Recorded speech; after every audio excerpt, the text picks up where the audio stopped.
Thanks, Gary. So I gotta know who all the cheering, were those moms cheering for school starting or? No kids. I didn't hear any kids' voices in that.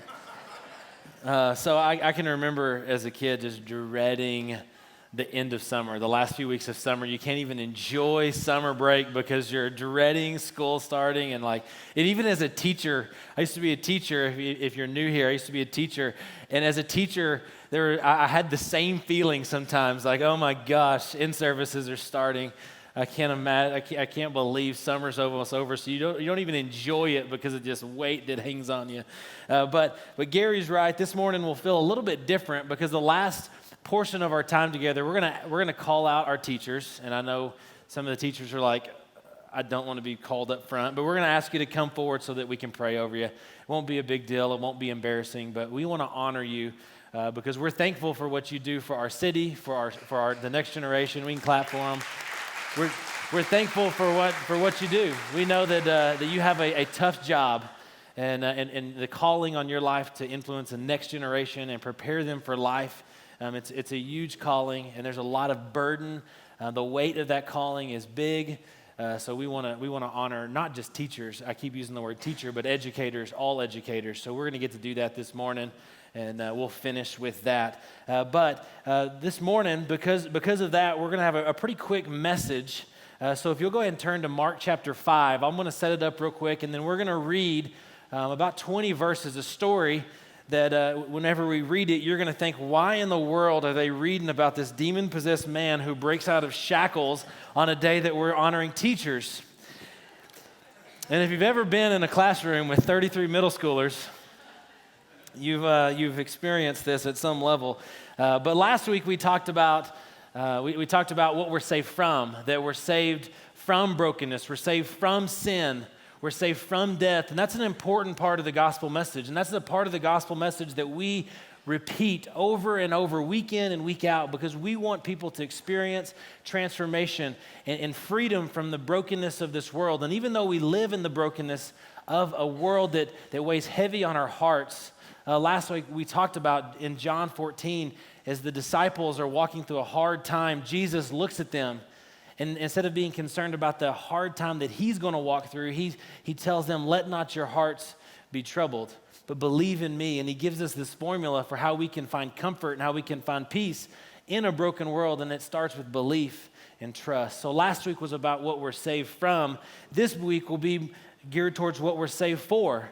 That we're saved for a life of service. We're saved for a life that honors and glorifies God. We're saved for the purpose of continuing the ministry that Jesus started here when he was on earth with his disciples. And before he left earth to go sit at the right hand of the Father, he commissioned his disciples to go and make more disciples in all nations and baptize in the name of the Father, the Son, and the Holy Spirit. So as we look at this commission, this calling on our life, we're going to see it in this story in Mark chapter 5. And one of the words that I'll use throughout this sermon is a statement that we've used here at Stonegate, a life of influence. This calling that we all have to live a life of influence. And really what we're saying is that a calling that we have as believers, if you know Jesus, to live a life on mission, a life that is fulfilling this commission that Jesus gave his disciples to go and influence others to know and to experience Jesus and baptize in the name of the Father, the Son, and the Holy Spirit. So hopefully you've had time to get to Mark chapter 5. We'll read through the story, and then as we get to the end, I'll point out a few things that I want us to all know, and then we'll transition and honor our teachers. So chapter 5, verse 1, it says, they came to the other side of the sea. And just so you know, I'm reading out of the ESV, so if you have a different translation, that's great, but that's what I'll be reading out of this morning. So continuing, to the country of the Gerasenes. And when Jesus had stepped out of the boat, immediately there met him out of the tombs a man with an unclean spirit. He lived among the tombs, so he lived in the cemetery. They basically kicked him out of the city. He was no longer welcome, and no one could bind him anymore, not even with a chain. For he had often been bound with shackles and chains, but when he wrenched the chains apart and he broke the shackles in pieces, no one had had the strength to subdue him.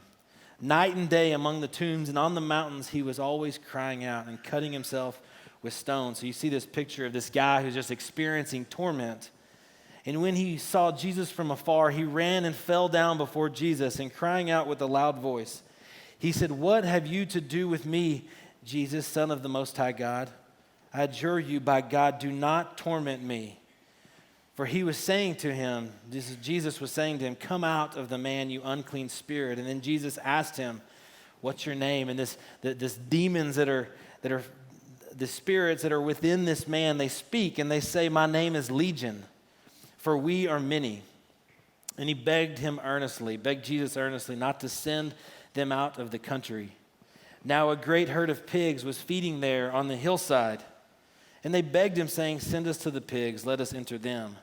So he gave them permission, and the unclean spirits came out and entered the pigs.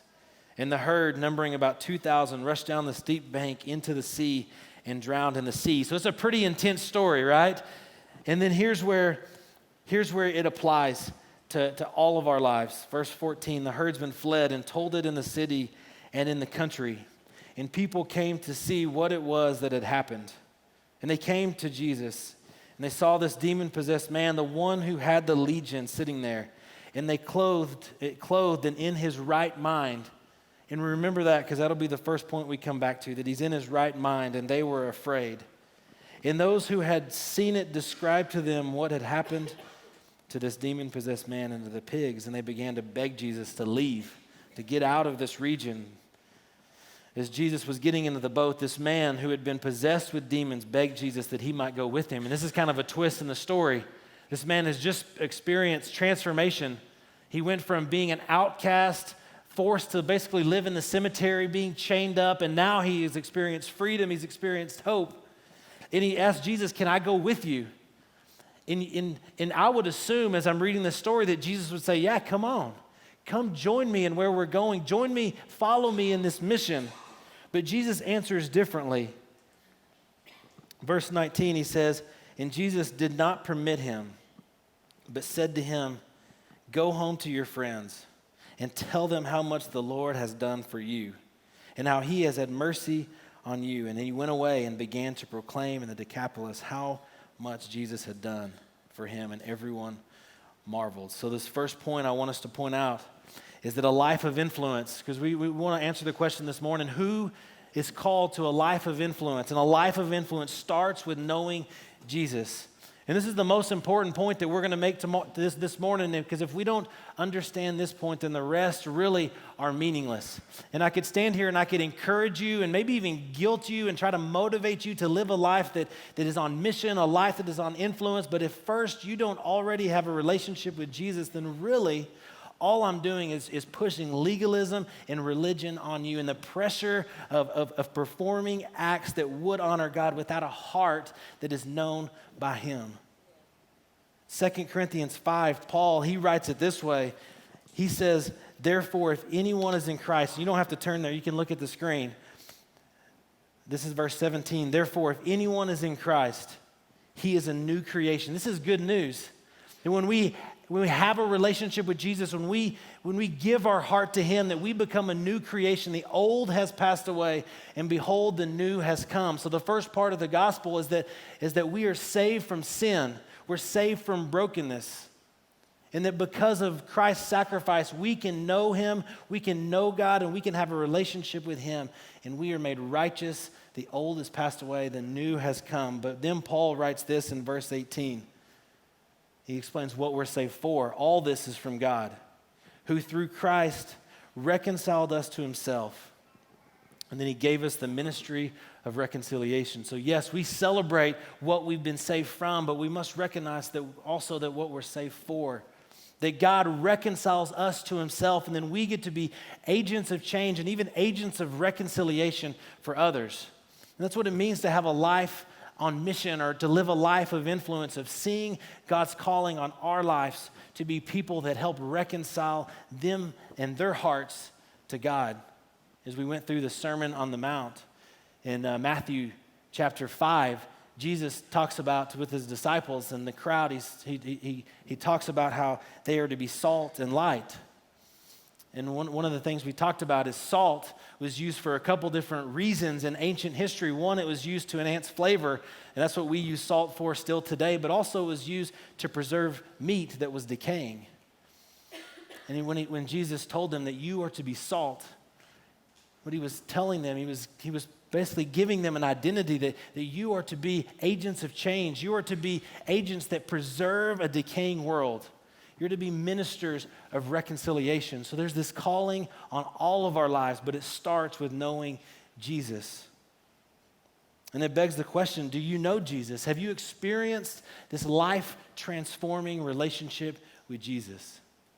And if you don't, my encouragement would be this morning that you visit with someone, that you would know him and that he would begin this process of transforming you to become more like him. So the first point that we want to look at in this passage is the life of influence starts with knowing Jesus. The second one is a life of influence is for everyone that knows Jesus. So there's no such thing as a professional Christian. This idea that sometimes we put in our minds that I have to graduate to a place where I can be used by God. We don't see that in this story. Instead, this man who was demon-possessed, he immediately experiences transformation. Then what does he do? He says, God, Jesus, can I go and can I spend time with you? And Jesus says, that's not what's best for your life. That's not what's best for this situation. They were kicking Jesus out of the region. But the ministry of Jesus needed to stay, and it was going to stay with this man. So immediately, Jesus calls him to live a life of influence. It would have probably been more comfortable for him, don't you imagine, to go and now that he's experienced freedom, to go and travel with Jesus and spend maybe years just learning from Jesus and learning how to teach and learning how to heal and learning the intricacies of Jesus' plan and his mission. And it would have probably been comfortable for him to just join in as a 13th disciple. But instead of bringing him along, Jesus looks at him and says, you're ready. So start now. And the third part of this passage that sticks out as a life of influence happens in everyday life. Because if you go back and you read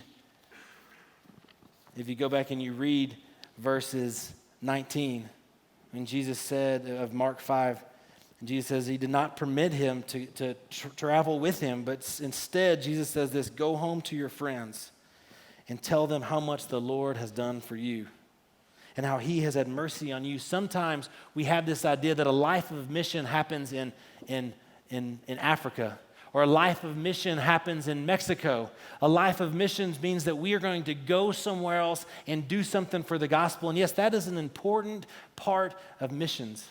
But the calling on our life is to be much more than that, but to live a life of influence in the everyday circles of influence and the circles of relationship that God has already put in our lives. You know, God is a sovereign God, and God is a God that cares about the everyday. Jesus says that he is our daily bread. The Psalms write that our days are numbered, but also our days are ordered. And the reason this is important is because sometimes we look at our life and we feel like it's so random. The people we work with, the neighbors that we have, the kids that are on our kids' baseball team, and parents that we interact with.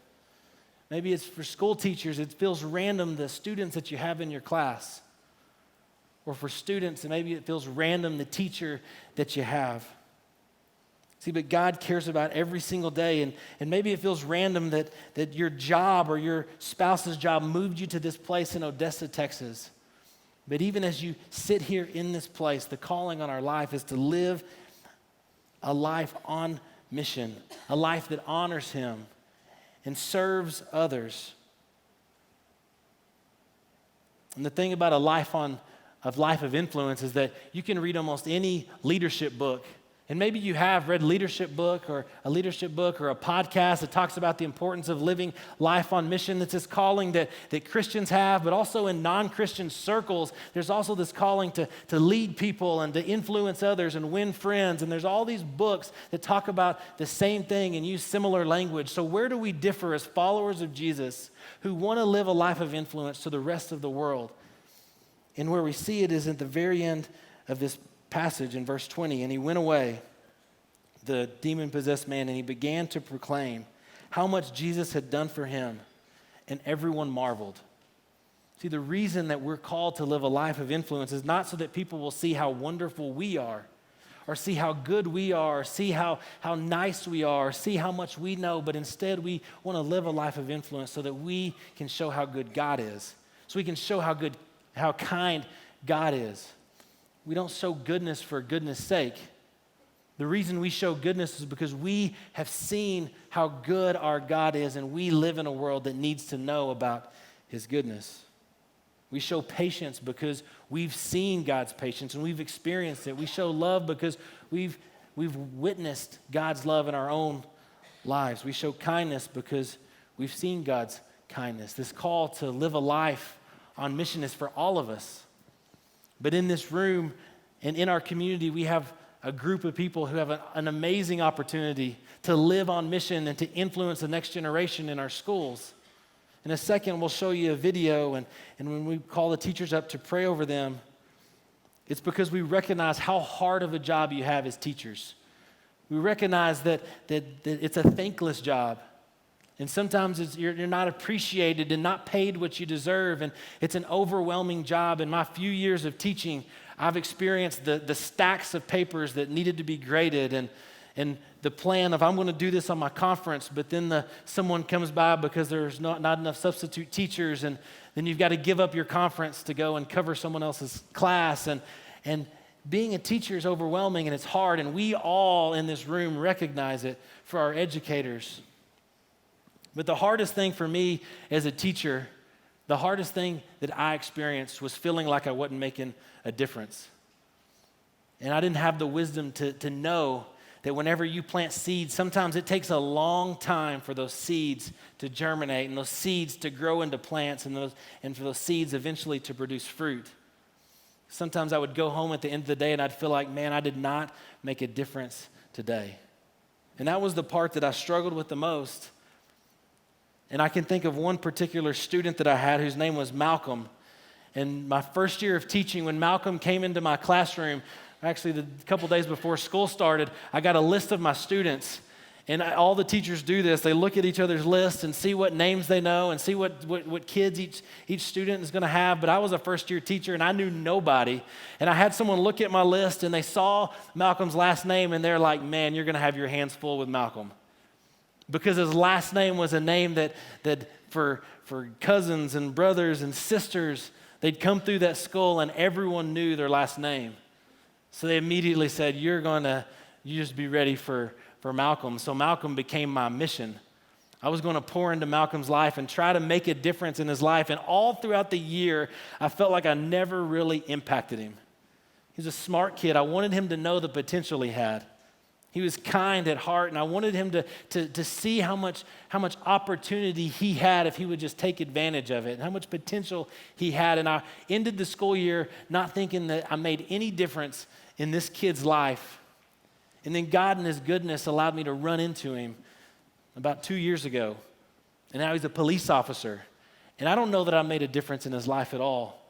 But as I got to celebrate this path that he took that was different than all of his family members and celebrate this life that he was living, I got to just experience the joy of knowing that maybe, just maybe, God used me in his story.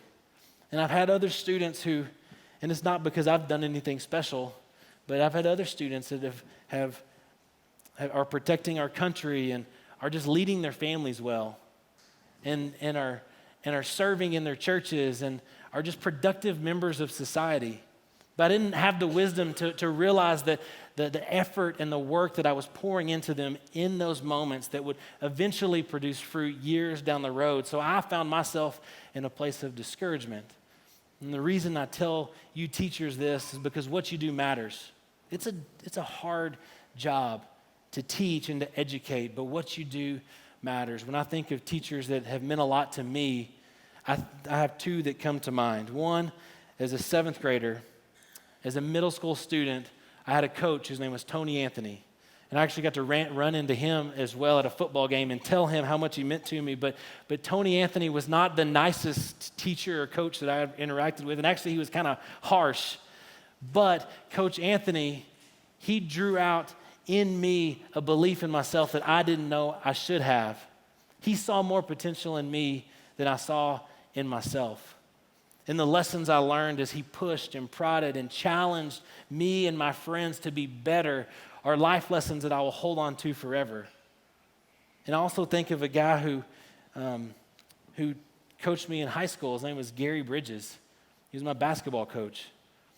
And as a senior in high school, a lot of seniors, they look forward to the next chapter of their life when they can go off to college and have all the freedom in the world. But I was kind of scared to go off to college because I didn't know what I wanted to be when I grew up. I didn't know what degree I wanted to pursue. I didn't know where I was going to go to college. There were so many question marks I had in my mind that I found myself in the season of almost fear of what was to come. And I will never forget, I can remember it so vividly, him and I sitting in a locker room underneath the bleachers of Levelland High School, and him saying to me, and not knowing that I was worried about any of that, but saying to me, Luke, you're going to be just fine. Whatever you choose to do, you'll be just fine. And those words, they probably meant nothing to him, and he probably doesn't even remember saying them, but I will never forget them. So I tell you that story for educators because what you do, it matters. God's called us to live a life of influence, all of us. And we're thankful for those of you who go into our schools and make a difference in the next generation. And we want to honor you, and we want to partner with you. So I'm going to ask Steve McLaughlin to come up. Steve is an elder at our church, and he just had knee replacement surgery 3 weeks ago. So he's moving really well. But he's going to explain why and how we want to partner with teachers and why we want to partner with teachers because one, we recognize how hard it is. But another thing about this story that I skipped over was this demon-possessed man. When he was sent back into his community, he very well might have been the only believer there. Sometimes the call to live a life of influence feels like a lonely call, but it's worth it. Good morning, Stonegate. Are you glad you're here today? This has been a great morning, hasn't it? Like Luke was just saying, this man we've learned about this morning was probably lonely, at least initially, even though he was in a public place and giving his testimony and talking about what the Lord had done. And what's interesting is last week in Midland, we learned about a survey that the Chamber of Commerce had done among about 1,000 teachers, and they asked them to list the 3 areas of concern or problems that they faced, and the number one overwhelming response was they felt alone. They felt lonely. So this morning, we're going to ask teachers to come forward here in a minute after Luke explains some things to you. And we want to pray over you, and we want to give you a gift, but we want to do a lot more than that. We want to form a partnership to help you feel that you're not alone, but that the community supports you, because we think that's critically important, and it's a response our church can make. So when we ask you to come forward after the video, anybody who's involved at any level of education, you can be the teacher in the classroom, the administrator, people who handle health, security, nutrition, custodial services, maintenance. Stonegate this summer, we struggled a lot with our air conditioning, so we know how important maintenance can be. Any of those areas, if you're a homeschooler, my kids were raised in homeschooling and went on to serve the Lord in many capacities. If you're in private school in the area, anything you do, come forward so we can offer a prayer over you this morning. And then I'm going to turn the mic back to Luke and let him explain what all we're going to do to partner as a church. So because we realized, or we heard this survey that teachers, that one of the main problems that they just feel like they're going at it alone. So we came up with a plan, and in Midland, Stonegate Midland, they're partnering with the Midland Chamber of Commerce to do a plan, but we're going to try to recreate and even hopefully do what they're doing even better. And one of the goals that we set is that we recognize, we did some research, that there are a little over 2,000 teachers in Odessa, Texas. And that's with private schools and public schools. And so we set a goal to connect with 200 educators. To 10%, if our little church could connect with 10% of educators and help walk alongside them and make sure that they didn't feel alone, then we want to do that, okay? So here's how we're going to do that. So one, pull out your phones, okay? And there will be a graphic behind you. and we'll have it up at the end. But we're going to ask you to text teacher, not I'm a teacher, because we had a few people at 9 text I'm a teacher, and we had to connect with them. But text teacher to 97000, 97,000, and then we're going to partner you with the teacher. But there's a couple ways we're going to do that. Okay, one, if you're in here and you have kids who are in a school in our community, then we know that you're already invested in the lives of your kids' teachers. That you're already concerned about their classroom. You're already concerned about their teacher, and you're already connected and invested. So what we're going to ask you to do is we're going to ask you to bless your kids' teachers, which you're already doing. And what you're doing when you sign up to bless a teacher, you're just signing up to partner with us, and we'll send you a monthly reminder, a prompt to say, hey, here's something that the school district we heard, they're short on paper. So this may be a great time for you to go and drop paper off with your kids' teachers. So really what you're signing up for is just allowing us to communicate with you and give you ideas on how you can bless the teacher that you're already connected with and care about, okay? So that is one. And what about if you have 7 teachers? My son is going into middle school. He's got multiple teachers. Still, sign up. And throughout the year, we want to be intentional to bless his teachers as best as possible. And if your kids go to school in Midland or they go to school anywhere else, you can still sign up, and we'll still send you a monthly prompt to, hey, this is Teacher Appreciation Month, a great time to write a handwritten note to your teacher. So you're just signing up to say, hey, once a month, I want to join forces with Stonegate and try to bless as many teachers in our community as possible so they don't feel alone. Now, what about those of you who don't have kids, but you still like to maybe partner with the teacher and bless the teacher? Then same thing, text teacher to 97,000, click on the link to bless the teacher, put your name, email address on there, and then we will connect you with one of our teachers here at Stonegate, because we've got a bunch of educators here, and we want to make sure that they don't feel alone and that they don't feel like they're doing this all by themselves. So we'll connect you with a teacher in our community that once a month you can send a text, hey, what do you need? What can I help with? So we'll make sure that connection happens. And then the third thing is if you're a teacher. If you're a teacher, text the same thing, teacher to 97,000. Click on the link that says I'm an educator. Fill it out. Tell us your birthday, your favorite drink from Sonic or Starbucks, and we'll connect you with somebody that will hopefully walk alongside you really well this year and just be a blessing to you. You know, this year marks 5 years for Stonegate Odessa. In Stonegate Midland, it marks 20 years.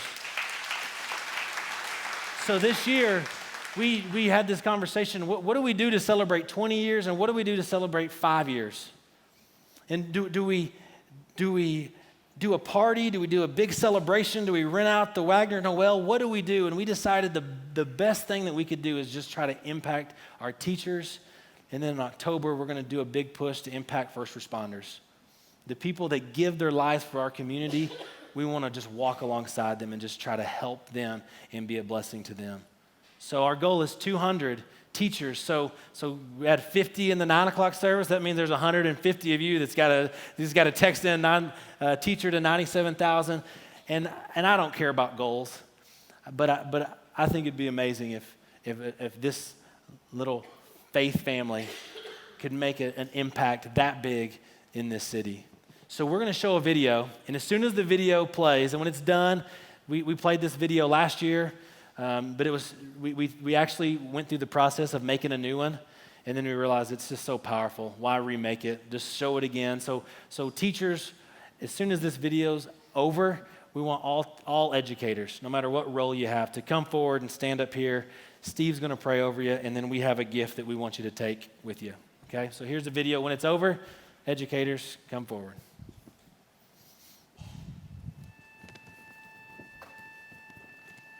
My tennis coach, Jason Everett. Mr. Shaw. Miss Arrambide. Chuck Bell. Missy Head. Bobby Henry. AJ Perea. My 6th grade teacher, Mr. Harvey. Mrs. Maxwell.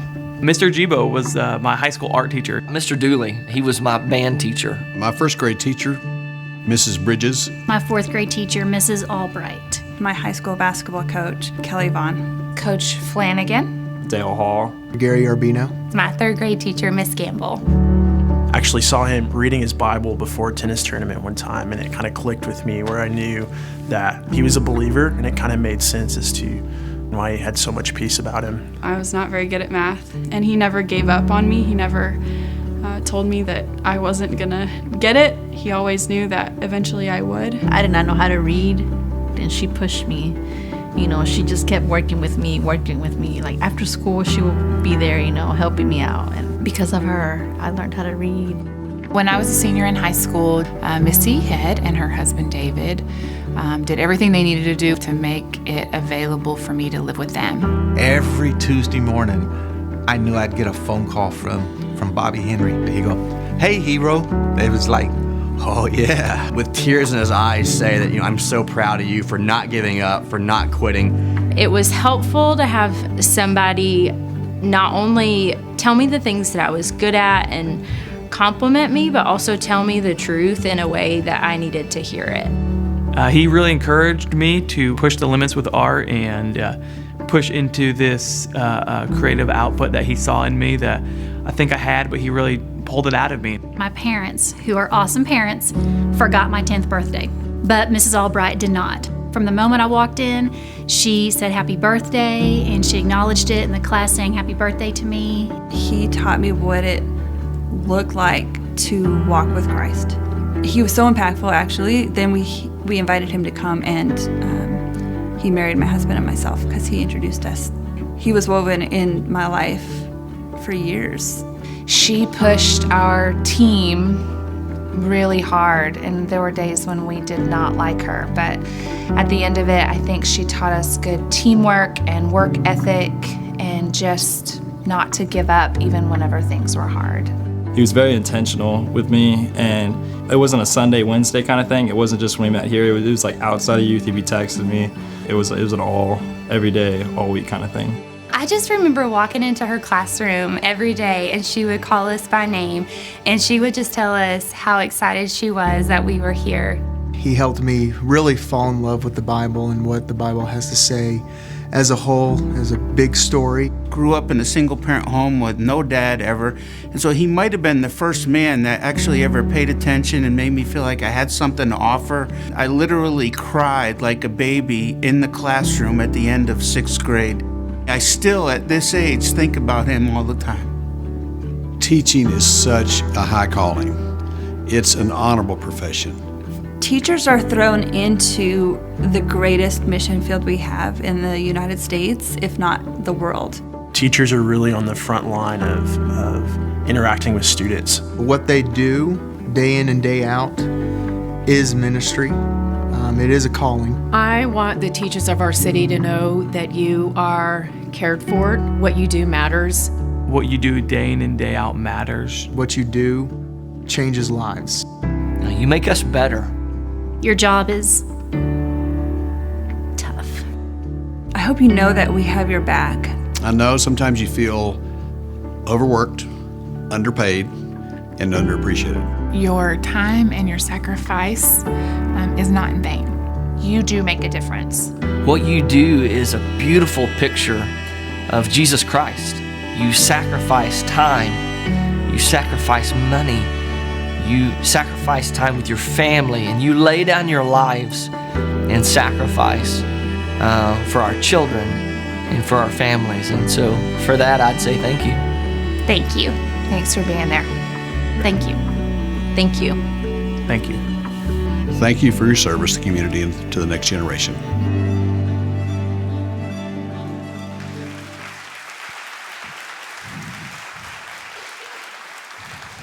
All right, if you're a teacher or an educator, please come forward. We want to give you a gift and have a time of prayer over you. We'll give them a minute to get started. A few brave ones will come, and the rest of you will join in.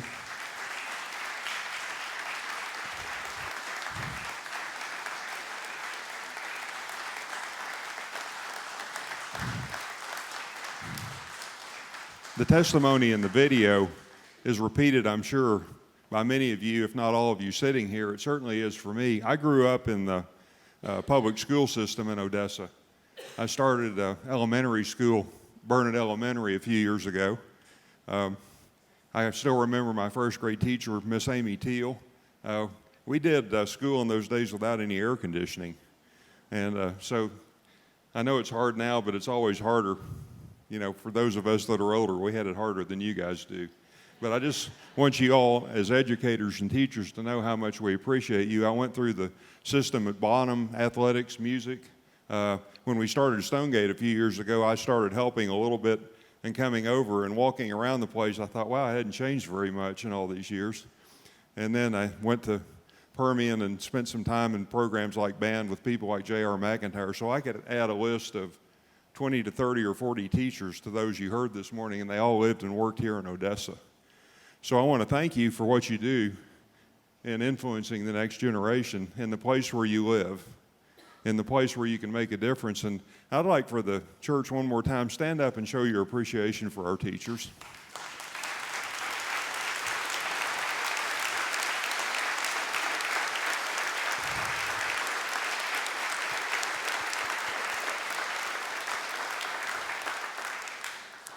All right, and I'll pray over you as teachers, and then we'll be dismissed. Lord, we come before you now, first of all, for all the people who are involved in influencing the next generation, to ask that you will give them the peace, wisdom, comfort, and for you to do everything in their lives to let them know that they're appreciated, to let them know that you're there to help them, to let them know that they can depend on you for wisdom and guidance every day as they go through the trials of shaping a new generation in this very difficult culture. I pray also for our church this morning that we will bond with these teachers through this program we've set up, and that be motivated to continue to provide support and love and really be a part of the witness that helps us to change the city, to change lives, to impact people in ways that only you can do. So I pray for your strength and guidance. I pray for everyone this morning, for their families, and I pray over us as we go forward in the weeks and months to come to be a part in partnering with our teachers. I ask all this in Jesus' name. Amen.